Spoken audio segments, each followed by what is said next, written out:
अल्हम्दुलिल्लाहि रब्बिल आलमीन अस्सलातु वस्सलामु अला सय्यिदिल अंबिया वल मुरसलीन।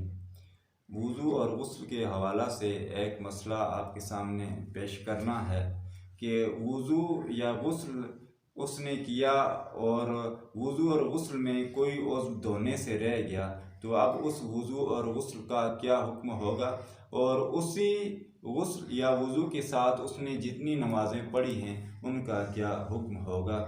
तो याद रखें कि 3 अज़ा को वुज़ू में धोना फ़र्ज़ है और गुस्ल जनाबत में पूरे जिस्म के ऊपर पानी बहाना ये फ़र्ज़ है।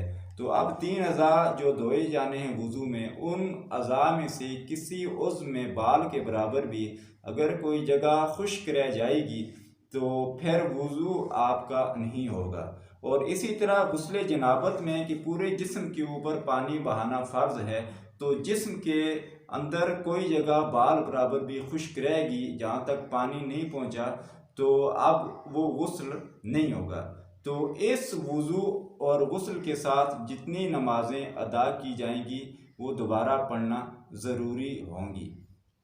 अब अगर उसे पता चल गया कि वुज़ू में मसलन कि उसने मुंह नहीं धोया, बाद में पता चल गया कि वुज़ू में मुंह धोना मुझसे रह गया है, तो अब दोबारा सारा वुज़ू करने की ज़रूरत नहीं, बल्कि सिर्फ वो मुंह को धो लेगा तो उसका वुज़ू मुकम्मल हो जाएगा। अब उस वुज़ू मुकम्मल होने के बाद, मुंह धोने के बाद वो जो नमाज़ पढ़ेगा वो सही होगी। अब गुस्ल की तरफ आते हैं। तो इसी तरह अगर मसलन गुस्ल करते हुए उसने कुली नहीं की थी तो अब बाद में जब याद आया तो वो कुली कर लेगा। अब उस कुली करने से पहले पहले जितनी नमाज़ें उसने पढ़ी हैं तो उन नमाज़ों को दोबारा पढ़ना ज़रूरी है। जब कुली कर लेगा तो उसके बाद अदा नमाज पढ़े, कज़ा पढ़े, जो नमाज भी पढ़े तो उसका गुस्ल हो जाएगा। अब ये तो बात थी कि वुज़ू में उसे तयीन थी कि कौन सा उज़्व धोने से रह गया है, लेकिन अगर उसे ये तो यकीन है कि धोने वाले 3 अज़ा में से तीन अज़ा में से कोई उज़्व धोने से रह गया है, अब तयीन नहीं, मुतय्यन नहीं कर सकता कि कौन सा उज़्व है जिसको मैंने धोना था लेकिन धोया नहीं, तो फतावा शामी की रोशनी में अब ये करेगा कि वो बंदा अपना बायां पाँव धो लेगा तो उसका वुज़ू दुरुस्त हो जाएगा।